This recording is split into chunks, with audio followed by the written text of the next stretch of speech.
Titu merupakan grup duo wanita terkenal pada masanya. Telah lama vakum dari industri musik sebagai grup duo setelah berkeluarga, keduanya kini memutuskan untuk comeback dengan meluncurkan sebuah single terbaru. Rupanya kedua penyanyi ini merindukan untuk kembali menghibur para fansnya di atas panggung. Lantas apa yang membuat Tika dan Tiwi akhirnya memutuskan untuk kembali tergabung dalam sebuah proyek? Dan apakah suami serta keluarga mereka keberatan ketika keduanya kembali ke industri musik tanah air? Dan Tiwi mau mengucapkan terima kasih buat teman-teman wartawan yang udah hadir hari ini. Terima kasih juga untuk tim yang udah bikin sesuatu nih buat Tika dan Tiwi, mewadahi Tika dan Tiwi lagi di sini. Terima kasih Om Jan juga, terima kasih masih mau ya sama kita, masih mau sama kita. Dan jadi sebenarnya Titu ini sendiri juga muncul bukan karena kebetulan atau apa ya gitu, karena memang ya dengan kemajuan sosmed sekarang gitu kan, dan entah kenapa tiba-tiba lagu Titu bisa muncul lagi, rame lagi di sosmed di zamannya anak-anak ABG sekarang, dan itulah awalnya yang ngebikin Titu hadir lagi sekarang gitu. Jadi ketika beberapa lagu-lagu hits kita tuh mulai muncul lagi di aplikasi TikTok dan lainnya gitu, kayak Lelaki Cadangan, terus Ku Punya Pacar, bahkan kita sendiri nggak tahu kalau lagu itu sempet FYP ya gitu, sempet jadi trending. Baru setelah pas kita dipanggil lagi di stasiun TV, kita baru tahu kalau misalnya lagu kita lagi jadi trending gitu. Dan dari situ kita baru kepikiran kayak kita bikin project yuk, maksudnya kangen-kangenan aja nih gitu, project kangen-kangenan.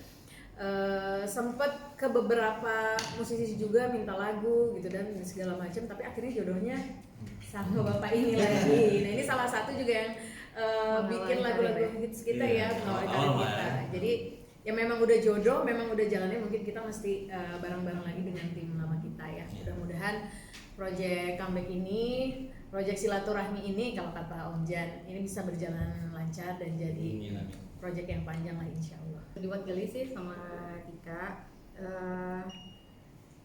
dibantu sama para teman-teman media untuk promosinya. Mudah-mudahan lagu Titu yang baru ini bisa mengobati kangennya Titu lovers yang dulu masih kecil, sekarang udah yang ada udah punya anak, yang tadi katanya masih SD ternyata udah kerja gitu ya. Mudah-mudahan bisa mengobati rasa rindu kita yang sudah menemani masa remajanya Titu lovers semua. Pastinya ya gitu, kita semuanya para suami kita juga emang kenal kan, maksudnya Tiwi juga sering ngobrol sama keluarga gitu kan. Udah pasti kalau misalnya kita ada project atau planning apapun pasti diobrolin sih. Alhamdulillah sambutannya baik gitu, terus maksudnya ya udah ini jadi ajang silaturahmi aja, siapa tahu kita nggak perlu mimpi harus wah ini pokoknya harus gede, harus viral, harus ini, enggak sih. Yang penting kita jalanin aja lurus, niatnya baik, mudah-mudahan hasilnya juga bagus gitu, dan support sih. Sama dimulai dengan bismillah aja, karena kan sebenarnya kalau untuk aku pribadi kan aku masih tetap nyanyi gitu, walaupun memang kemarin ya masih tetap jalan sendiri, tapi sekarang bisa ada warna baru lagi, bisa mudah-mudahan nanti ada off air, bisa berdua lagi gitu, bisa punya memori baru lagi. Mudah-mudahan ke depannya akan ada beberapa project lagi mendatang. Sih mungkin kalau karena aku sama Tika kan sudah berkeluarga, terus juga Tika ada kesibukan sendiri, aku juga sama. Gimana caranya kita maksudnya mencocokkan jadwal nih, kapan bisanya kita bisa komit juga sama suami yang pasti kan, karena mereka pasti mau monitor nih, lo mikir kerjaan mulu, apa keluarga udah dipikirin nggak sih nih anak-anak gitu kan. Cuma so far sih selama ini alhamdulillah aku sama Tika masih bisa untuk membagi waktu sih gitu. Jadi pasti nggak semata-mata kita terus-terusan ayo kerja gitu apa segala, enggak, tapi karena dari awal juga aku sama Tika udah sempat nyuwun sewu juga sama Om Jan ya gitu. Jadi ada beberapa hal yang memang bisa diambil, ada yang kita rest dulu ya gitu, kita harus ada waktu buat keluar.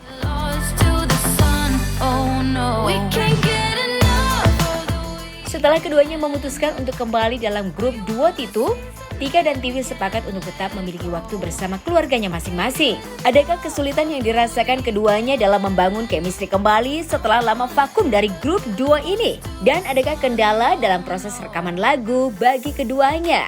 Sometimes I wonder how I managed to get. Udah lama nih ya maksudnya. Lama sih, udah lumayan lama. Sebenarnya kalau chemistry sih nggak terlalu hilang-hilang banget karena kan dari vakum itu kita memang vakum nyanyi, tapi maksudnya komunikasi kan sudah berjalan lagi, itu kan udah ketemuan, terus tempat syuting bareng juga gitu di beberapa acara talk show segala macam. Jadi kalau untuk chemistry sih nggak begitu sulit untuk nyatuinnya. Itu sih sekarang proyeknya jalan lebih santai ya. Kita ada grup di situ, jadi apapun itu biasanya pasti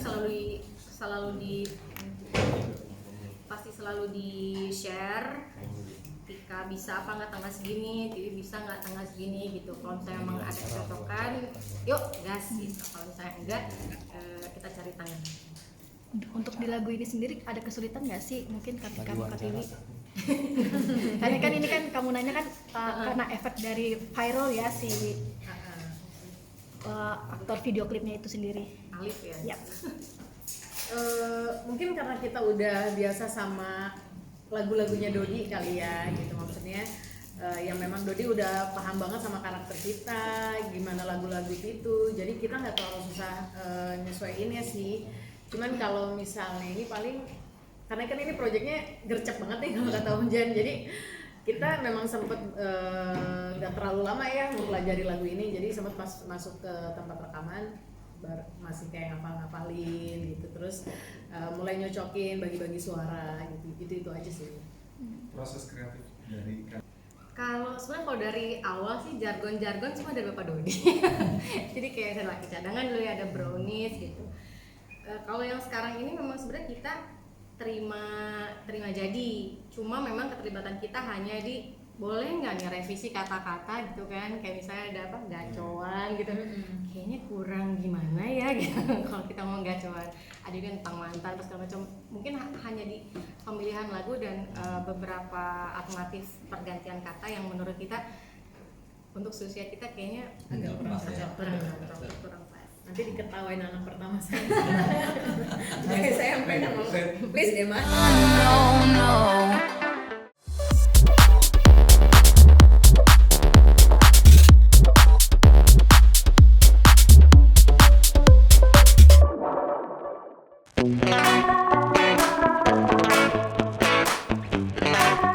Memiliki keberanian dan selalu tampil tidak biasa, itulah yang selalu terngiang saat mendengar nama penyanyi dangdut cantik Dewi Persik. Penyanyi dangdut satu ini membuat para penonton terpukau saat tampil di ulang tahun salah satu stasiun televisi swasta yang ke-28 kemarin. Pasalnya kali ini pemilik goyang gergaji itu bernyanyi sambil bermain ice skating sungguh tak terpikirkan. Lantas bagaimana pengalaman Dewi Persik pada saat belajar ice skating kemarin? Dan berapa lama ia belajar bernyanyi sambil bermain ice skating hingga akhirnya berhasil memberikan penampilan yang terbaik. Tampil tidak biasa. Alhamdulillah saya mendapatkan kepercayaan lagi dan lagi oleh Indosiar untuk acara yang sangat spesial, yaitu ulang tahun yang ke-28. Ini merupakan suatu hal yang perlu saya banggakan karena nggak semua penyanyi bisa diberi kesempatan dengan difasilitasi untuk belajar ice skating. Nah, mereka selalu kasih yang terbaru terus buat aku. Kalau tahun kemarin Aerial Silk, mungkin teman-teman bisa lihat waktu itu ya, ada Aerial Silk dan itu juga mereka memfasilitasi aku untuk belajar, dan untuk tahun ini ice skating. Ya mungkin kalau dibilang sempurna, saya tidak sempurna seperti para atlet yang pada umumnya, karena mereka kan 3 tahun belajarnya, udah pinter. Kalau aku baru 4 jam, 4 sesi pertemuan, 4 kali pertemuan. Jadi setiap kali pertemuan itu 1 jam. Dan itu pun alhamdulillah bisa muter-muter, tapi nggak yang sampai dengan kecepatan yang seperti teman-teman lihat di awal ada anak kecil itu kan. Nah itu aku masih belum sesempurna itu. Tapi aku terus akan belajar. Ini pinggang sakit semua mas, kanan kiri, karena itu kan diambilnya tapping, bukan tadi live tapping. Boleh ngomong gitu? Boleh nggak Pak? Iya, jadi itu tapping seminggu yang lalu kita diambilnya di Iron, tapi kalau misalkan nggak boleh ntar dipotong kali ya sama mereka ya. Nah, jadi itu aku pengambilannya itu bolak-balik jatuh berkali-kali Mas. Jadi kena sininya jatuh, terus ininya ini ke sini. Tapi buat aku it's okay sih, aku udah urut juga, nggak apa-apa. Memang harus jatuh dulu. 4 jam yang seperti teman-teman lihat tadi itu. Jadi Tuhan tuh kasih kemampuan aku. Awalnya aku tidak pernah naik sepatu roda Mas. Itu baru pertama kali dari Indosiar. Pertama kali aku berdiri, kalau teman-teman yang lain itu pada pegangan jatuh-jatuh gitu. Nah aku tuh masih pegangan nih.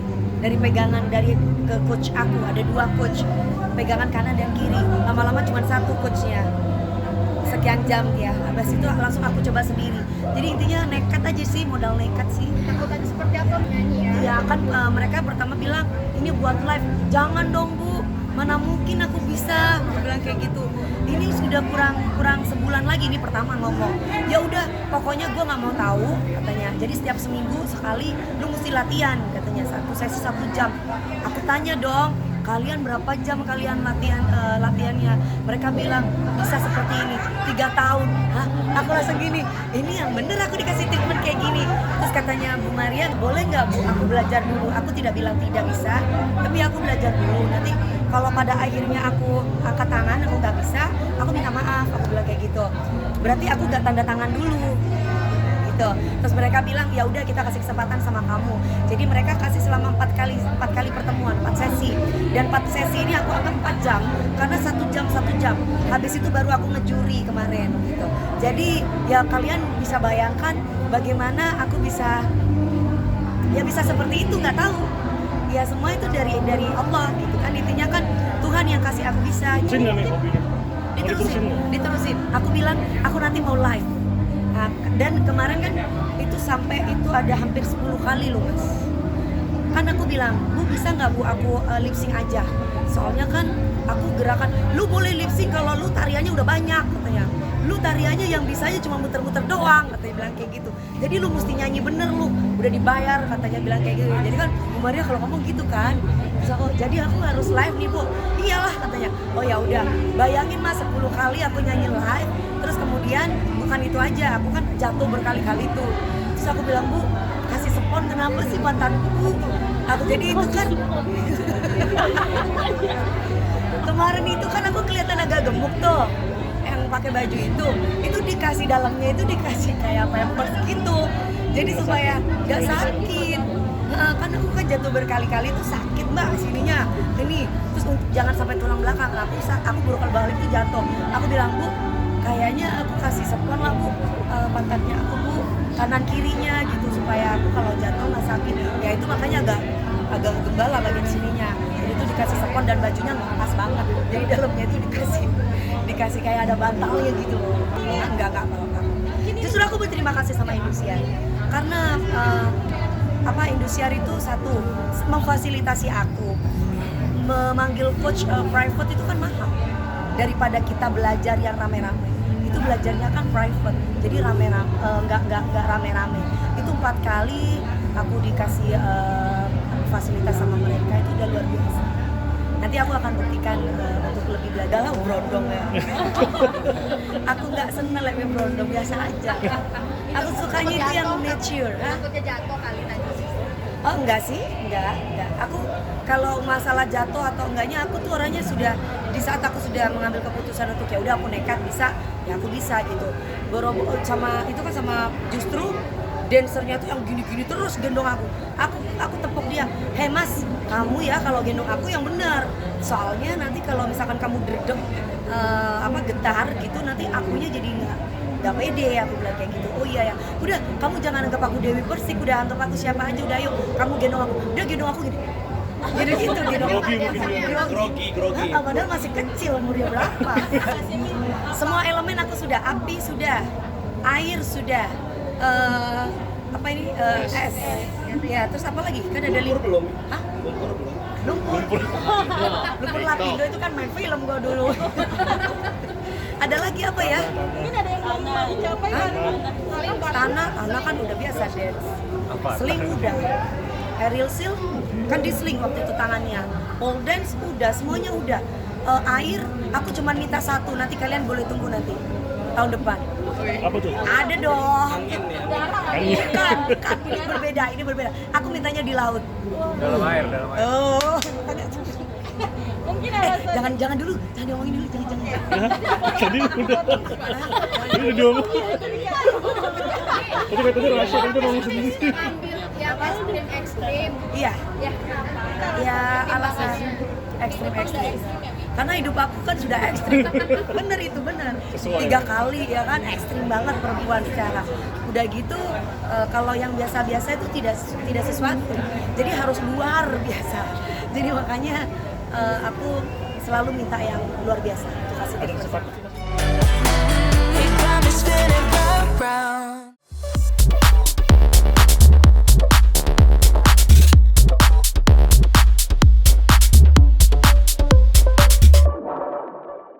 Let me tell you, no, because my eyes are open. Dunia akting rupanya membuat penyanyi asal jebolan Indonesian Idol Brescia Jody ini penasaran. Berangkat dari rasa penasarannya, penyanyi cantik dan lucu ini mulai melebarkan sayap karirnya ke dunia akting. Diketahui bermain dalam series pertamanya, Brescia Jody membagikan kisah pengalamannya pada saat terjun ke dunia akting. Lalu bagaimana dirinya menjalani proses syuting dengan keadaan yang belum pulih karena sempat dirawat di rumah sakit. Dan mengapa dirinya memilih untuk bermain dalam series ini.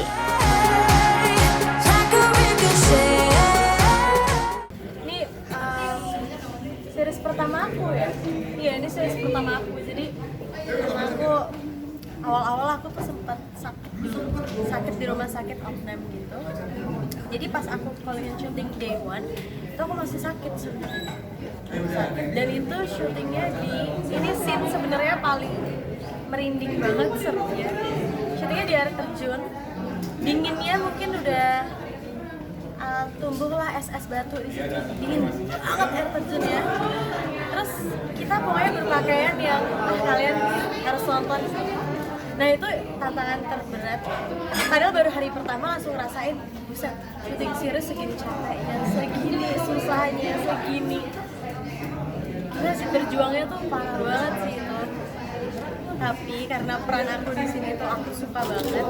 Dari aku dijelasin pertama ketemu Bushal gitu, kamu jadi Amanda ya, kamu gini. Oke, excited langsung.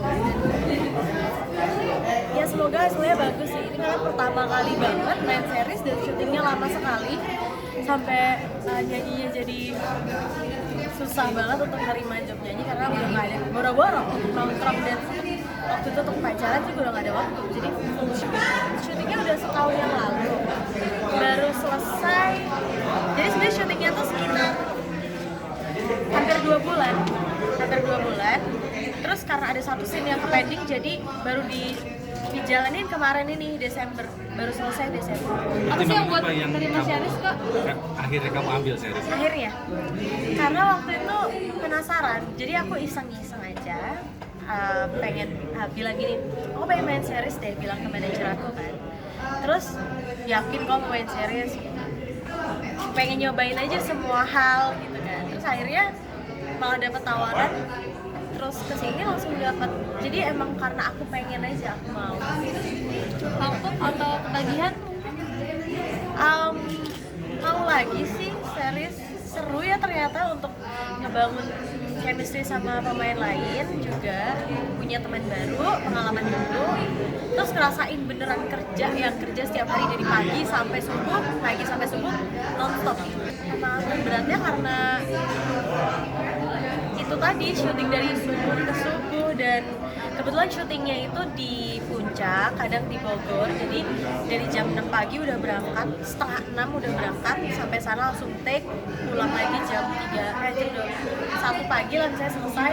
Terus nanti pulang lagi, jauh banget kan rumah aku Ciputat kan.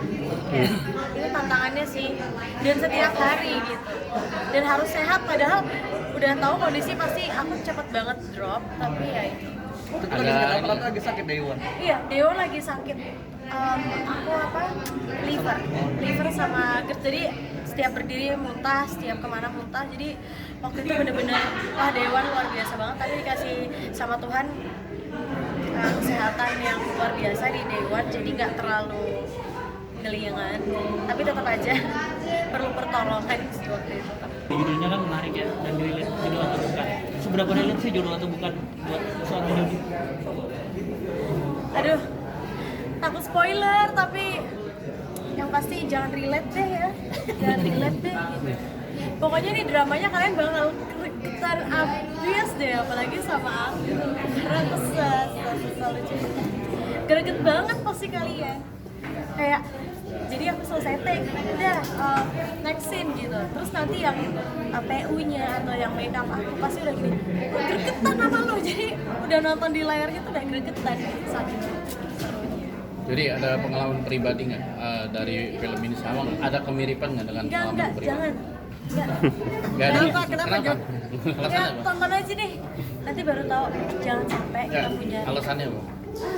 Alasannya? Ya karena dramanya banyak banget. Ini 19 episode, Pak. Ini dramanya banyak banget. Jangan sampai deh.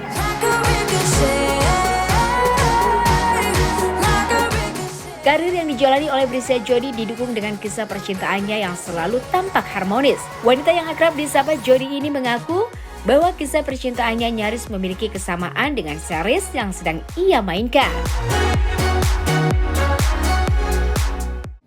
Manjanya mirip-mirip sih, tapi bedanya ini lebih brutal. Ini brutal aku. Ini kayak ini Amanda ini dari dia kuliah lama di US, jadi dia udah luar negeri banget ya pergaulannya. Udah deh, jangan dipikirin, pusing. Tadi kan Yang bikin merindingnya ini kali, kisnya atau gimana? Orang sia itu.